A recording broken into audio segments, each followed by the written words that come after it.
Amerika Serikat menyatakan bahwa gencatan senjata yang rapuh dengan Iran masih tetap berlaku meskipun terjadi saling serang yang kembali memicu ketegangan di kawasan Teluk. Meski demikian, Pentagon menyebut operasi militer Amerika Serikat di kawasan tersebut bersifat sementara dan Amerika sebelumnya mengerahkan angkatan laut untuk mengawal kapal dagang yang terjebak di Selat Hormuz dalam operasi yang disebut sebagai Project Freedom. Di saat yang sama, Uni Emirat Arab melaporkan kembali menjadi target serangan rudal dan drone dari Iran. Pemerintah Uni Emirat Arab mengatakan serangan tersebut terjadi pada Selasa dan menyebutnya sebagai eskalasi serius yang mengancam keamanan nasional.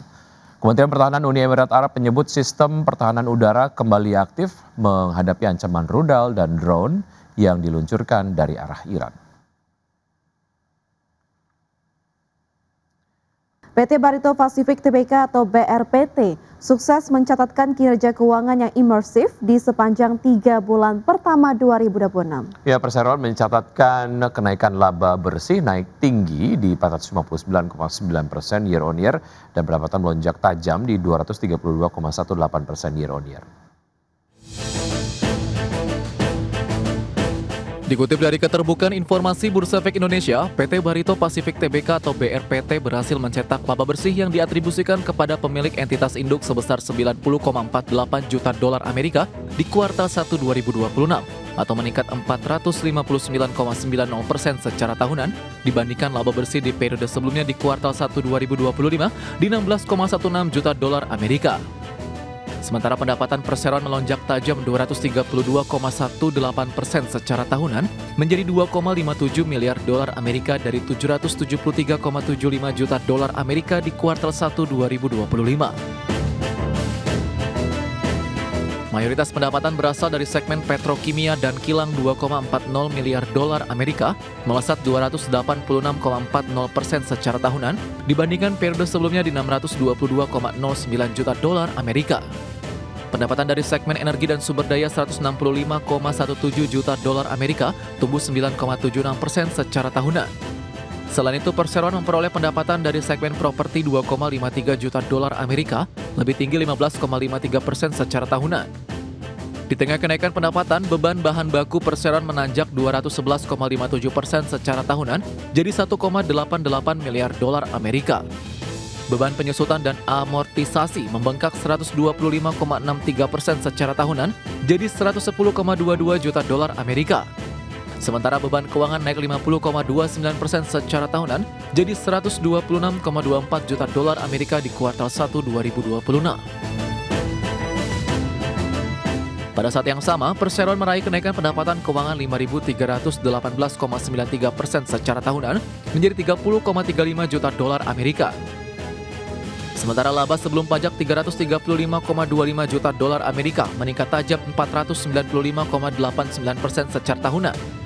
Dari sisi neraca keuangan, perseroan mencatatkan total aset 17,62 miliar dolar Amerika, bertambah 1,56% dibandingkan total aset di akhir 2025 sebesar 17,35 miliar dolar Amerika. Berbagai sumber IDX Channel. Pemirsa, Indosat Ooredoo Hutchison membuka peluang pertumbuhan pendapatan 2 digit di tahun 2026.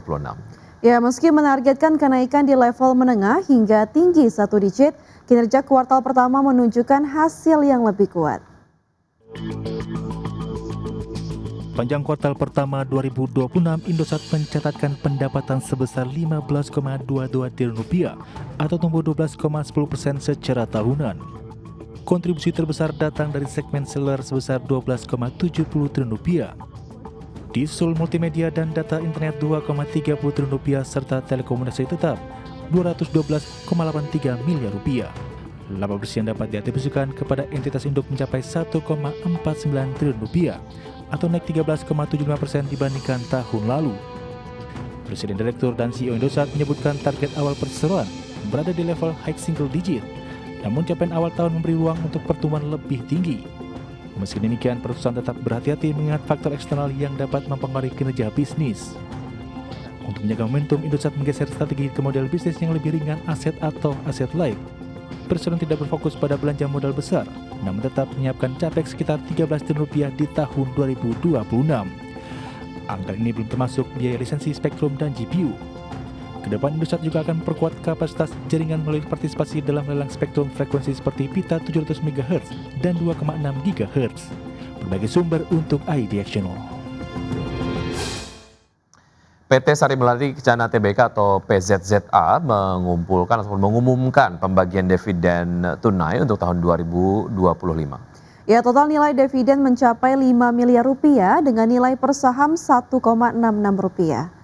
Melalui keterbukaan informasi, Corporate Secretary PZZA, Andromeda Tristanto menyampaikan keputusan pembagian dividen ini merupakan hasil rapat umum pemegang saham tahunan yang digelar pada 29 April 2026. Dividen akan dibagikan pada pemegang saham yang terdaftar dalam daftar pemegang saham pada 12 Mei 2026.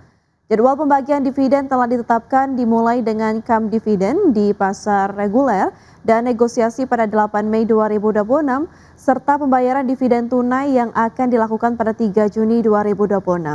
Kinerja keuangan per 30 Desember 2025 mencatat laba bersih 24,75 miliar rupiah dengan saldo laba ditahan mencapai 109,89 miliar rupiah. Sementara itu pada penutupan perdagangan 5 Mei 2026, saham PZZA berada di level Rp197 per saham, melemah 7,94% secara harian dan turun 8,8% sejak awal tahun. Dengan harga tersebut, potensi yield dividen diperkirakan mencapai 0,84%.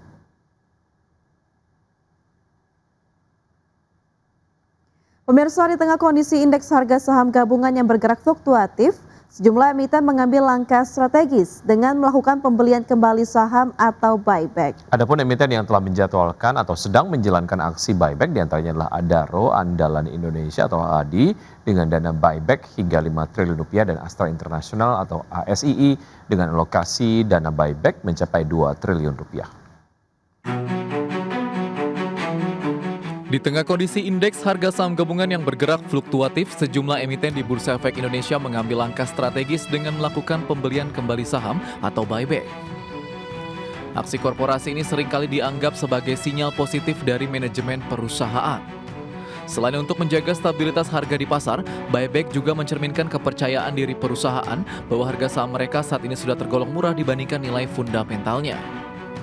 Banyak emiten dari berbagai sektor mulai dari energi, perbankan hingga konsumer telah menyiapkan dana jumbo untuk menyerap saham mereka dari publik.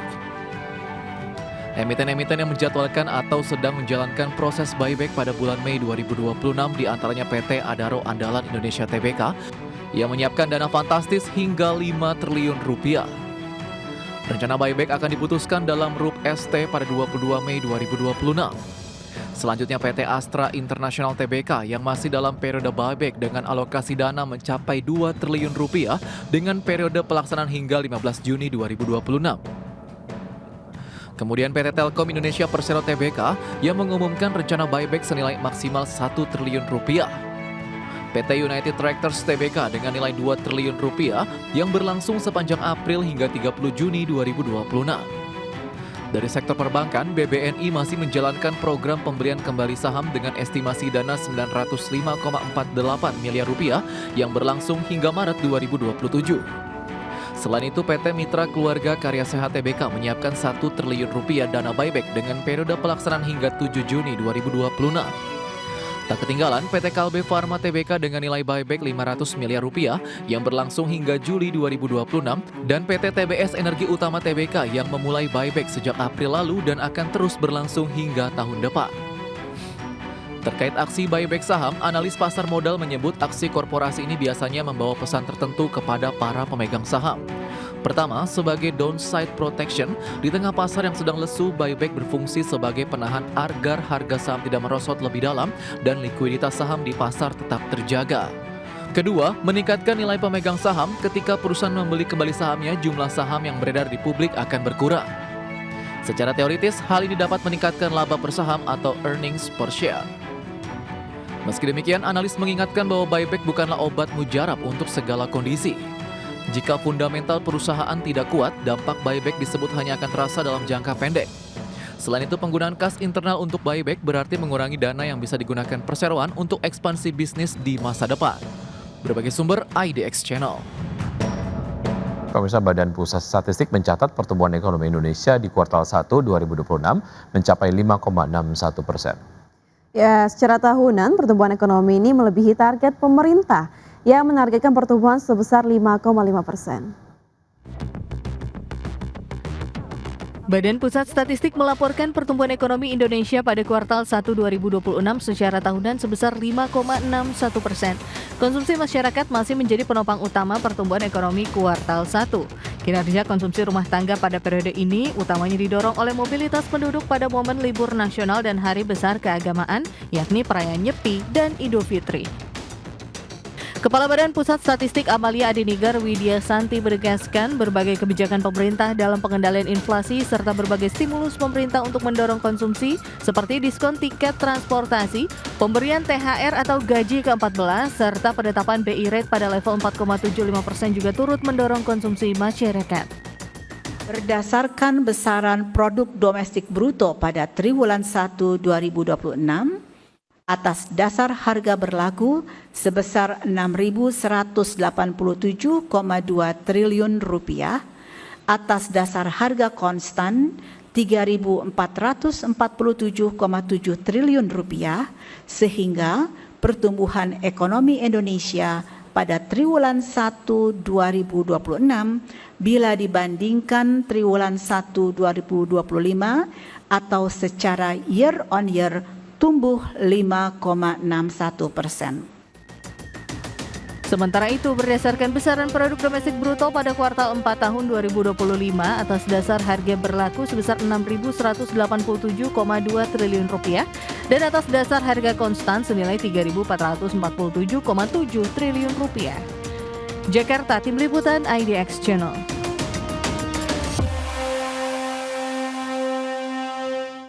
Ya, Menteri Koordinator Bidang Perekonomian Erlangga Hartarto dalam rapat terbatas bidang perekonomian di Istana Kepresidenan menegaskan bahwa stabilitas ekonomi dan nilai tukar rupiah membutuhkan penguatan sinergi antara Bank Indonesia dan Kementerian Keuangan.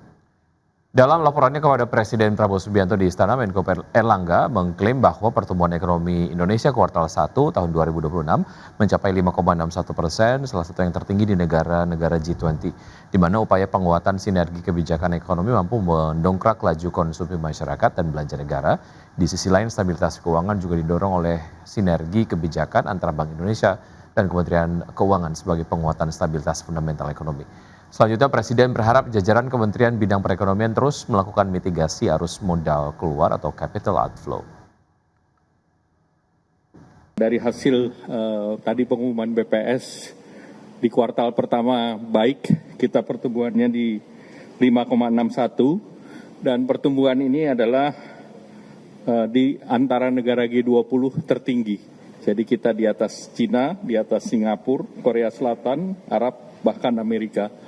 Dan pertumbuhan ini di atas daripada ekspektasi dari berbagai lembaga yang biasanya mereka rata-rata di angka 5,2. Kemudian dari beberapa pertumbuhan kita melihat bahwa pertumbuhan konsumsi baik di 5,52%. Kemudian juga konsumsi pemerintah juga naik 21,31%. Kemudian juga dari segi ekspor dan impor juga.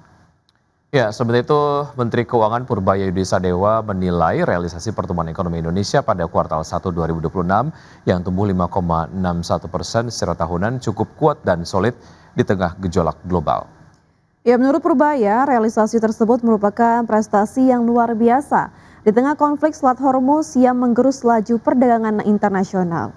Purbaya mengungkapkan ke depan pertumbuhan ekonomi Indonesia akan mampu tumbuh lebih cepat seiring penguatan paket kebijakan ekonomi yang digelontorkan pemerintah. Selain itu, di dalam negeri pihaknya akan mengeluarkan sejumlah insentif yang diharapkan mampu mendongkrak daya beli masyarakat.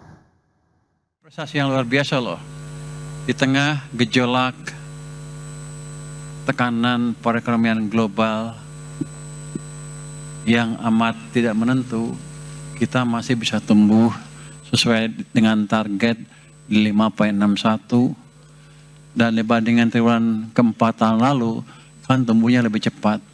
Dulu 5,39, 5,61. Jadi clear sekali kita sudah bisa terlepas dari kutukan pertumbuhan 5%. Jadi ekonomi sedang bergerak ke arah yang lebih cepat lagi. Tapi kan kita tahu hambatan masih akan besar di depan, mengingat global juga belum baik kondisinya. Jadi kita harus pastikan domestiknya tumbuh dengan bagus, dan segala mesin atau perusahaan-perusahaan yang ekspor oriented yang masih bisa ekspor, kita akan dukung supaya mereka bisa lebih kompetitif di global market. Yang jangka pendek, ada beberapa nanti inisiatif yang akan dikeluarkan oleh Kementerian Keuangan. Menteri Koordinator Bidang Perekonomian Erlangga Hartarto menilai pertumbuhan ekonomi Indonesia di kuartal 1 2026 yang mencapai 5,61% merupakan pertumbuhan ekonomi tertinggi di negara-negara G20. Menko Erlangga mengatakan capaian tersebut menunjukkan ketahanan ekonomi nasional dan menjadi salah satu pertumbuhan yang tertinggi dibandingkan dengan sejumlah negara anggota G20. Dari sisi pengeluaran, pertumbuhan ekonomi terutama ditopang oleh konsumsi rumah tangga yang tumbuh 5,52%, ditambah momentum Ramadan dan Hari Raya Idul Fitri disebut menjadi pendorong utama meningkatnya aktivitas masyarakat melalui mobilitas dan belanja. Sementara dari sisi investasi, pembentukan modal tetap bruto atau PMTB tercatat tumbuh 5,96%, didukung oleh proyek-proyek prioritas pemerintah. Sementara itu konsumsi pemerintah mencatat pertumbuhan tertinggi sebesar 21,81% yang didorong oleh berbagai program bantuan sosial, stimulus tarif, serta pencairan tunjangan hari raya.